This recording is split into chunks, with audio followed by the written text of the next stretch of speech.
More than a dozen African countries are expected to hold presidential elections this year. Some are being watched closely in the lead-up to their respective polls.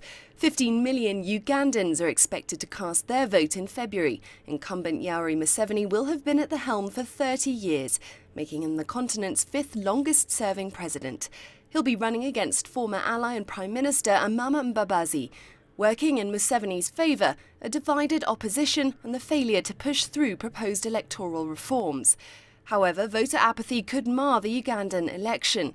The majority of voters are young and youth unemployment stands at around 64%. Fears of unrest were also stoked when opposition rallies were violently broken up last year. Zambians are also set to head to the polls in August against the backdrop of an ailing economy. Incumbent Edgar Lungu will face opposition leader Hakainde Hichilema, whom he narrowly beat last year in a by-election called after the death of then-President Michael Sata.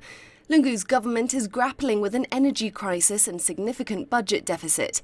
The gloomy economic picture could undermine his chances of winning. 1.4 million mostly young voters have been added to the electoral register. However, young Zambians have been hardest hit by unemployment. November should see a presidential poll in the Democratic Republic of Congo. President Joseph Kabila is due to stand down after 15 years in power, but there are signs he may stay on.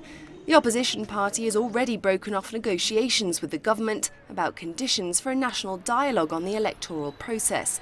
7 party leaders from within the ruling alliance also signed an open letter last year urging President Kabila, whose second term ends in 2016, to respect the constitution.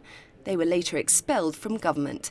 Kabila is yet to announce his future political plans. However, the government has succeeded in delaying the electoral process, and international partners fear any violation of the constitution could plunge the country into chaos. Clementine Logan, CCTV.